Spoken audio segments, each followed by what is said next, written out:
Good morning, students. Welcome to the online class of physics for class 8. Today I am going to teach you chapter 2, part 1 of that is physical quantities and measurement. Now we are going to learn the physical quantity density today. We are going to learn about density. Now what is density actually? Now density is the mass per unit volume of a substance. So when we define, we say density of a substance is the mass per unit volume of that substance. Now what idea do you get from density? Now you must have heard that oil is heavier or thicker than water. So that means oil has more density than water. Same way, if you take solid, liquid or gas, you will see solid is more dense compared to the liquid, liquid is more dense compared to the gas. So actually density gives us an idea about the heaviness or the lightness of any object. So to find density, we need to know two things. We need to know its mass and we need to know its volume. Therefore, the formula of density becomes mass per volume. Now, if we have to find the unit, now what is the unit of mass in the SI system? Now we know that we measure mass in kilogram and volume in meter cube. Therefore, in the SI system, the density's unit becomes kg per meter cube. And in the CGS system, we measure the mass in grams and volume in centimeter cube. So in the CGS system, its unit becomes gram per centimeter cube. Now we can find that we know the density of some of the substances. For example, if you see the density of water, now density of water is 4 degree at 4 degree is 1 gram per centimeter cube. It means that at 4 degree, the mass of 1 centimeter cube of water is 1 gram. In the same way, the density of mercury is 13.6 into 10 to the power 3 kg per meter cube. That means the mass of 1 meter cube of mercury is 13.6 into 10 to the power 3 kg. Now we can find a relationship between the SI unit and the CGS unit of density. Now, as I told you just now, the SI unit of density is kg per meter cube. So we can write this kilogram in terms of grams. So what will we write? 1 kg equal to 1000 grams. And meter cube we can convert into centimeter cube. So meter cube will become 100 centimeter into 100 centimeter into 100. So as a result of this, what do we get? We get 1 gram upon 1000 centimeter cube. Or in the reverse way, we can say that 1000 kg per meter cube is equal to 1 gram per centimeter cube. Now we can find out the density of the substance if we know the mass or the volume, or if we know the density and the mass, we can find the volume. So in any way we can find it out. Now here is an example in which the density of the substance is given and its mass is given, and we are required to find the volume. So you see here it is given a substance has density 0.8 gram per centimeter cube and the mass is 64 gram, and we are required to find out the volume. So we use the formula D is equal to M by V, that is density is equal to mass upon volume. Now density we are given 0.8, mass we know is given 64 grams. So we substitute these values and we find the volume, and volume comes out to be 80 centimeter cube. So this way we can find out the density or the mass or the volume provided the other two quantities are given to us. Now we can also measure the density of irregular solids. So there are different ways of calculating the density of irregular solids. So here we are going to do two methods. One is using a Eureka can and another is by the measuring cylinder. Now what is actually a Eureka can? Now Eureka can is a special type of vessel like this, and near its top you will see it has a spout. So this is called the Eureka can. Now we can use this Eureka can to measure the density of a solid. Now what we do is, first of all we take the irregular solid and we tie that. First of all we'll take the mass of that irregular solid with the help of the physical balance. Now suppose the mass is m1. So mass of the irregular solid, or let us take it as m. So mass of the irregular solid is m. Now we will take this Eureka can, we will fill water in this Eureka can up to the level of its opening of the spout. So when you fill, some water may spill. So we will leave it for some time so that extra water that is filled here, it may spill out. Then what we do is we take the solid whose mass we have calculated as m and tie it in a string, and we immerse it here in the Eureka can. Now when we immerse this here, then water will spill. So beforehand what we do is we keep a measuring flask here. But before that we have taken the mass of the empty measuring flask, and the mass of that empty measuring flask suppose is m1. Now when we dip this irregular stone or whatever we have taken here, but take care that it should not touch the sides or the bottom, and it should be completely immersed. So water level will rise, and that extra water will spill out from here, and it will get collected into this measuring cylinder. Now what we do is we will find the mass of this along with the water and let it be m2. So here we have got three values here. One is the mass of the stone, which we have taken with the help of the physical balance. Another is mass of the empty measuring flask over here, and third one is the mass of the measuring flask plus the water. Now what will be the mass of water? We will subtract these two. So m2 minus m1 will give us what is the mass of water. And we already know the mass of the stone. Now to calculate density, what we need is mass upon volume. So this is the mass of the solid. Now here we need volume, but we have calculated mass. So we can convert this into the volume. So how will we convert? We will take density of water upon the mass of water upon the volume.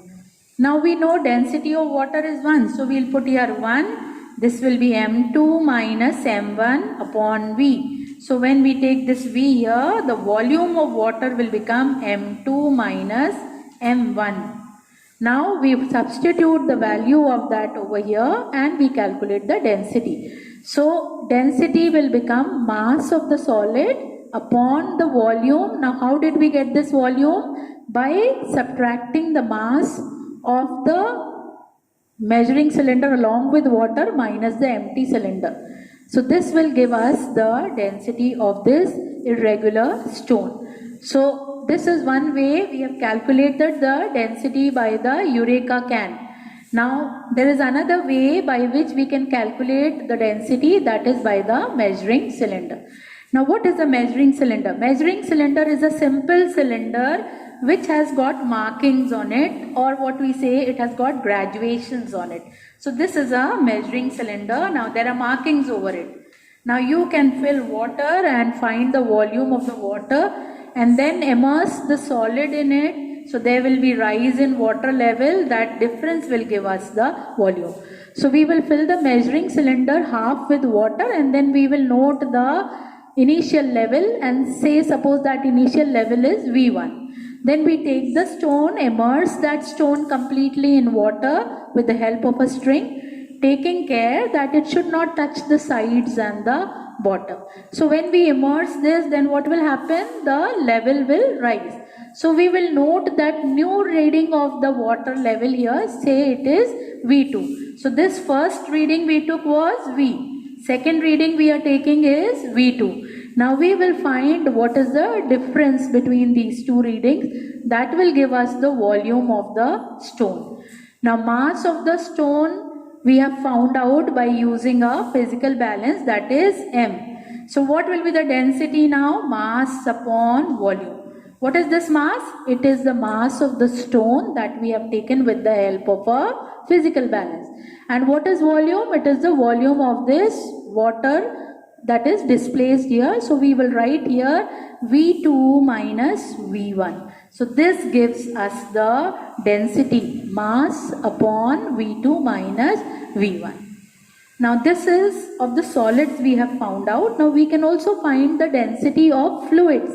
Now what are actually fluids? Fluids are those substances which can flow. For example, liquids and gases, they are called fluids because they can flow. So we can find their density also. Now to measure the density of a liquid, what we do, we will take one graduated cylinder just like this, and then we will find its mass. Suppose the mass is m1. Now we will fill the cylinder with the liquid and then measure the volume.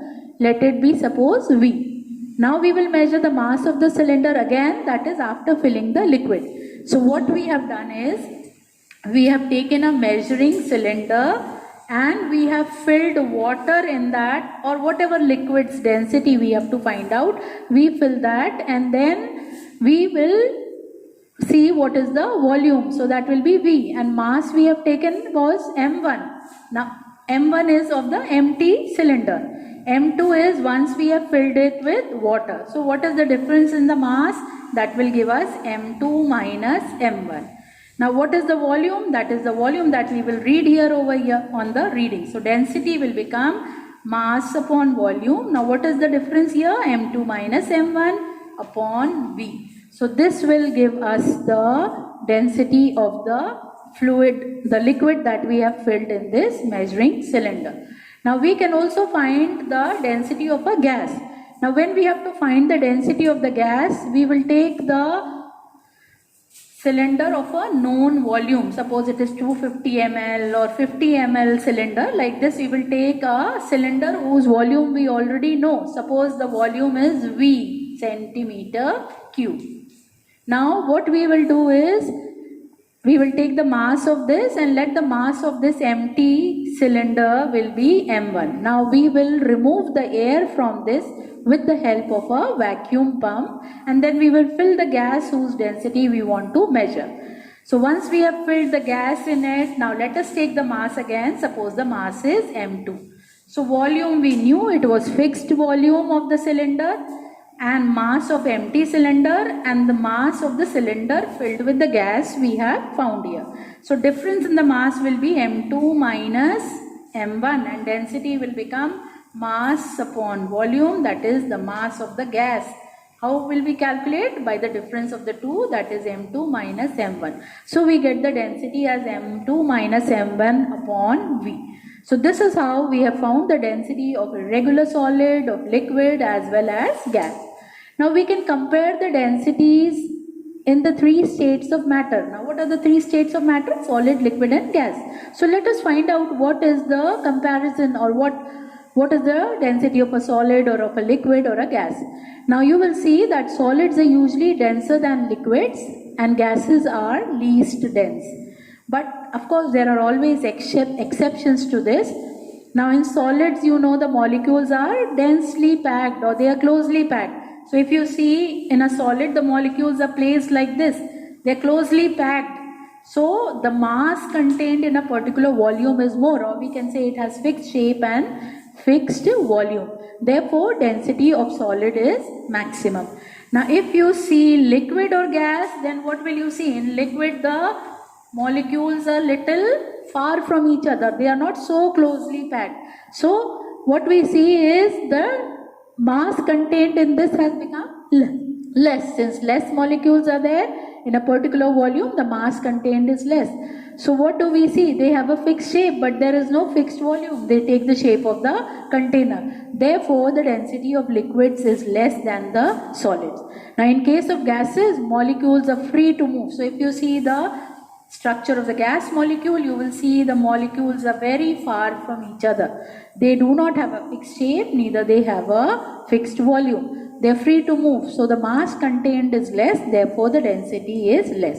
So if you compare, you see the solids have maximum density, liquids have less than the solids, and gases have the least density. So this is what we have studied in this chapter. How to find the density of irregular solids, the unit of density, definition of density, and also the comparison of density in the three states of matter.